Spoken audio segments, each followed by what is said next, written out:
দুনিয়াতে উচ্চাভিলাষী হবেন না, যতটুকু আল্লাহ পাক দিয়েছেন এতে সন্তুষ্ট থাকেন। আমার 2 তলা বাড়ি আছে ভাই, আমার কিন্তু নাই, বলছি আর কি।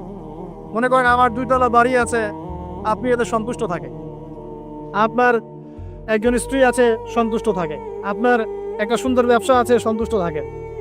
আপনার এই 1 বিঘা জমি আছে, সন্তুষ্ট থাকেন। আল্লাহ যা দিয়েছেন এতে সন্তুষ্ট থাকেন, আল্লাহ আরো বাড়াই দিবে সব।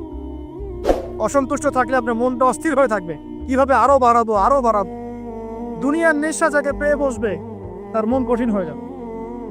দুনিয়ার নেশা যাকে পেয়ে বসবে তার মন কঠিন হয়ে যাবে। আর যার মন কঠিন হয়ে যাবে তার মনের মধ্যে মৃত্যুর ভয় আসে না। আর যার মনে মৌতের ভয় আসে না তার মনে আল্লাহর নূরও আসে না। আল্লাহর নূর যার কলমে আসে না তার অন্তরে তাসকিয়া আসে। বুঝতে পারলাম? তাসকিয়া কেন আসে না? দুনিয়া পূজার কারণে আসে না। ব্যাস, যতটুকু আল্লাহ দিয়েছেন আমি সন্তুষ্ট। এটাকে কিভাবে আল্লাহর নিয়ামতের শুকরিয়া আদায় করা যায় এই চেষ্টা করতে হবে। বেশি বেশি আল্লাহর নিয়ামতের শুকরিয়া আদায় করবো ইনশাআল্লাহ, আল্লাহ পাক নিয়ামত বাড়িয়ে দিবেন ইনশাআল্লাহ। আল্লাহ বলেছেন লা ইন শাকারতুম লা আযীদান্নাকুম, তুমি খালি শুকরিয়া আদায় করো আমি নিয়ামত বাড়িয়ে দেব ইনশাআল্লাহ। আল্লাহ পাক আমাদের সবাইকে আল্লাহ পাকের নিয়ামতের শুকরিয়া আদায় করার তৌফিক দান করুন। মনের মধ্যে এই হিংসা, বিদ্বেষ, অহংকার দূর করার তৌফিক দান। সবার মধ্যে ভালো যেটা আছে নিয়ে নিবেন, খারাপটা ছেড়ে দিবেন। আর 2টো জিনিস বলে শেষ করে, সেটা হলো অতিরিক্ত খাওয়া, অতিরিক্ত ঘুম, অতিরিক্ত কথাবার্তা বন্ধ করতে হবে। বুঝতে পারেন ভাই? এগুলোর সাথে তাসকিয়ার মারাত্মক সম্পর্ক আছে।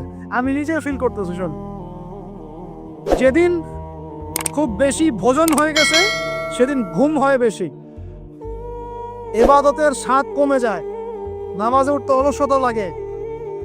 কথা কি ঠিক না বেটি? অলসতা লাগে। বেশি খাওয়া, বেশি মানে ঘুমানো, বেশি হাসাহাসি করা, বেশি ঠাট্টা মশকরা করা, বেশি কথা বলা, বেশি মানুষের সাথে মেলামেশা করা, এগুলো কলবকে শক্ত করে ফেলে। এই কথাগুলো কিন্তু সরাসরি হয়তো কোনো জায়গায় এভাবে পাবেন না, কিন্তু আমি আপনাকে সাজিয়ে গুছিয়ে বলার চেষ্টা করছি। বেশি বেশি কথা যারা বলে